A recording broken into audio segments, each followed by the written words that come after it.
అందరికీ నమస్తే అన్నలు.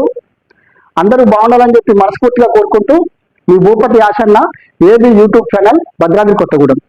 అయితే మనం మనం ఏదైతే మంచి చేయాలనుకుంటున్నామో ప్రజలకి మంచి జరగాల, అలాగే ప్రభుత్వానికి సంబంధించి ఏదైనా ఆఫీసులు లేకపోతే ఏదైనా ప్రజలకు ఉపయోగపడే ఏదైనా చేస్తే బాగుంటుందని చెప్పేసి కబ్జాకి గురవుతున్న చెరువులు కుంటల మీద, ప్రభుత్వ భూముల మీద మనం ఫైట్ చేయడం జరుగుతుంది. అయితే నా సబ్జెక్ట్ ఏంటంటే, ఈ దొంగల చేతులకు పోయి ఇప్పుడు భూమి ఖరీదైపోయింది, భూమి ఎక్కడ దొరకట్లేదు, భూమి బంగారం అయింది. మరి అలాంటి బంగారాన్ని ఈ అక్రమార్కులు ఏంటంటే పేపర్లు అక్రమంగా ఎక్కడెక్కడో ఎవరి పేరు నేనో తయారు చేసుకొని వచ్చేసి వీళ్ళు అధికారులు కొంతమంది వీళ్ళకి సపోర్ట్గా నిలబడి వీళ్ళకి వంత పాడుతూ వీళ్ళ దగ్గర లంచాలు తీసుకొని ముడుపులు తీసుకొని వీళ్ళు ఏం చేస్తారంటే వీళ్ళకి అనుకూలంగా కొన్ని ఇవ్వడం జరుగుతుంది. అయితే ముఖ్యంగా ఆఫీసర్లకు చెప్తున్నా, మంచి వాళ్ళు ఉన్నారు, నిజాయితీ పరులు ఉన్నారు, మనం దాంట్లో డౌటే లేదు. కానీ కొంతమంది దుర్మార్గులు కూడా ఉన్నారు ఆఫీసర్లు. ఎందుకంటే కళ్ళ ముందు అది ప్రభుత్వ స్థలం అని తెలిసినా కూడా వాళ్ళు తప్పుడు డాక్యుమెంట్లు చూపించినా కూడా మరి దాన్ని ఆపే బాధ్యత ఎవరికి ఉంటుంది? అధికారికి ఉంటుంది. సరైన పత్రాలు లేనప్పుడు దాని మీద పర్మిషన్ లేని ఇవ్వకూడదు. అలాగే మనం ఏంటంటే ఈ చెరువులు కానీ కుంటలు కానీ పరిసర ప్రాంతాలలో ప్రభుత్వ భూములు ఎవరైతే కబ్జా చేస్తారో వాళ్ళ మీద మనం యుద్ధం ప్రకటించినాం. ఈ భద్రాద్రి కొత్తగూడెం చుంచుపల్లి మండలం విజయనగర్ గ్రామ పంచాయతీ పరిసర ప్రాంతాలు మొత్తం కూడా కబ్జాలకు గురైపోయి కొంతమంది దుర్మార్గులు ఏం చేస్తారంటే అన్యాయంగా వాళ్ళు వెంచర్లుగా మార్చేసి అమాయకులకు అమ్ముకోవడం జరుగుతారు. ఇది పెద్ద ఎత్తున.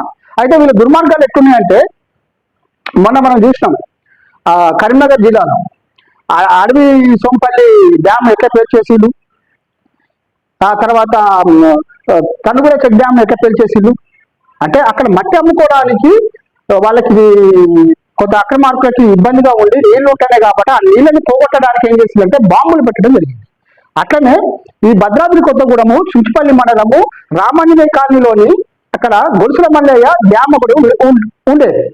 ఆ డ్యాముని మట్టి వాళ్ళ ఏం చేసిందంటే ఈ దుర్మార్గులు ఆ మట్టిని మీద టార్గెట్ వేసుకొని పైగా ఆ మట్టిని అమ్మేసుకొని ఆ భూమిని మొత్తం వెంచర్గా మార్చొచ్చు అని చెప్పేసి ఒక ప్లాన్తో ఆ గొలుసుల మల్లయ్య చెక్ డ్యామ్ అనే దాన్ని బాంబులు పెట్టి పేర్చడం జరిగింది. పెద్ద పెద్ద శబ్దాలు వచ్చినాయి అర్ధరాత్రి పూట 1 గంట ప్రాంతంలో ఆ వెంచర్ చేసేటప్పుడు. మేమంతా గమనించుకోలేదు. చుట్టుపక్కలలో గుట్టలు ఉంటాయి కాబట్టి అక్కడ బాంబులు పెట్టి లేమో అనుకున్నాం.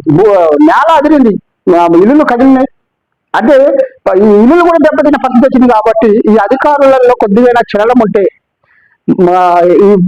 ఈ రాజకీయ నాయకులకు కూడా కొద్దిగా మీరు ప్రజలకి మంచి చేయాలని ఒక ఆలోచన ఉంటే మీలో ప్రజలకి ఏదైతే మిమ్మల్ని నమ్ముకున్న ప్రజలకి మీరు మంచి చేయాలనుకుంటే ఆ చెక్ డ్యామ్ని ఈ డ్యామ్ను ఎవరైతే గొలుసుల మల్లయ్య డ్యామ్ అనే డ్యామ్ను పెంచేసిందో వాళ్ళు తీసుకుపోయి కఠినంగా శిక్షించాలని చెప్పి నేను డిమాండ్ చేయడం జరుగుతుంది ప్రజల పక్షాన.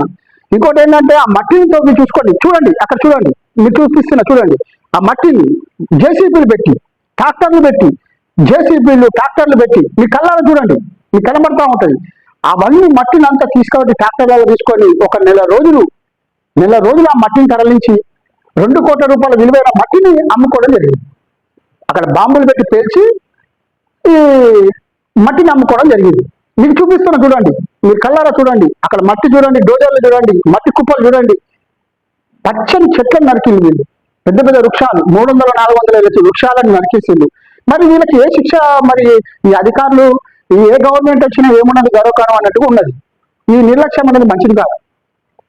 నేను ఏదైనా చెప్తున్నా రాజకీయ నాయకులకి, మీరు ప్రజల పక్షాన అయితే, మీలో నిజాయితీ ఉంటే, మీరు నీతిమంతులైతే వెంటనే దాని మీద విచారణ చేపించేసి వాళ్ళని ఎవరైతే కబ్జా చేసిందో వాళ్ళ చెర నుండి ఆ చెరువుని కాపాడి సారే కాలనీ ప్రజలు, అటువైపేమో రామాంజనేయ కాలనీ ప్రజలని కాపాడాలని చెప్పేసి ప్రజలు డిమాండ్ చేయడం జరుగుతుంది.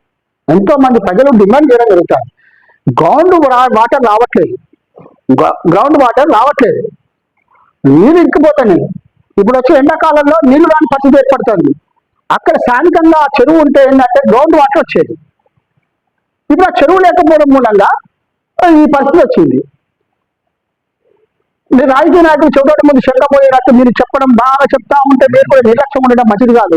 మా జిల్లా కలెక్టర్ గారు కూడా ఇది చొరవ చూపి, ఆ తర్వాత ఆర్డీఓ గారు కూడా దీని మీద చొరవ చూపి, ఎంఆర్ఓ గారు కూడా దీని మీద చొరవ చూపి, వాళ్ళు చెప్పిన రికార్డు ప్రకారమే మిషన్ కాకతీయ వెబ్సైట్ లో నమోదు చేయబడి ఉంది. జాతీయ ఉపాధి హామీ పథకం కింద 100 రోజుల పనులు జరిగినాయి. ఇది జగన్ వెంకటరావు ఉన్నప్పుడు జరిగింది, ఉమ్మడి రాష్ట్రంలో చంద్రబాబు నాయుడు ఉన్నప్పుడు పనులు జరిగినాయి. సాంబశివరావు కూడా పని చేసినని మొన్న నాకు చెప్పడం జరిగింది. సాంబశివరావు గారు కూడా పనులు పెట్టినా నేను అని చెప్పి పని చేయించినని చెప్పిండు మా ఎమ్మెల్యే గారు. దయచేసి ఆ చెరువును చేయకపోతే మాత్రం తీవ్రమైన పరిణామాలు ఉంటాయి. అధికారులుగా మీరు చెప్తానా మీ నిర్లక్ష్యం వల్లనే ఇది ఇంత దాకా వస్తుంది. అక్కడ సింగరేణి భూమినేమో 137/1 లో సింగరేణి భూమి అది. ఆ సింగరేణి భూమిని మొత్తం కబ్జా చేసి ఈ కబ్జాకోరులు దాని మీద కూడా కొద్ది త్వరలోనే దాని సంగతి కూడా నేను చూస్తా.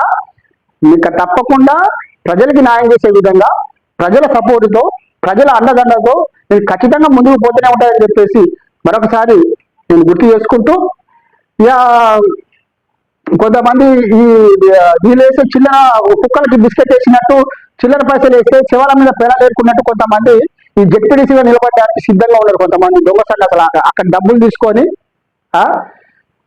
అక్కడ కమిషన్లు తీసుకొని ఇప్పుడు నీతిమంతుడై న్యాయమంతుడై ధర్మాత్ములై వస్తున్నారు దొంగ సన్నాసులు, దొంగ కొడుకులు. ఇక వాళ్ళకు కూడా సరైన బుద్ధి చెప్పి వాళ్ళు ఏం చేయాలో అది చేస్తాము. తప్పకుండా ప్రజల అండ ఉన్నది. మేము ఏమైతే అనుకుంటామో అది ఖచ్చితంగా చేసి చూపిస్తామని చెప్పేసి మరొకసారి గుర్తు చేసుకుంటూ, మిత్రులారా ఈ వీడియోని 10 మందికి షేర్ చేయండి. ఒక మంచి పనిని మీరు సహకరిస్తే మంచి బతికి ఉన్నదని చెప్పేసి ప్రజలు నమ్ముతారు.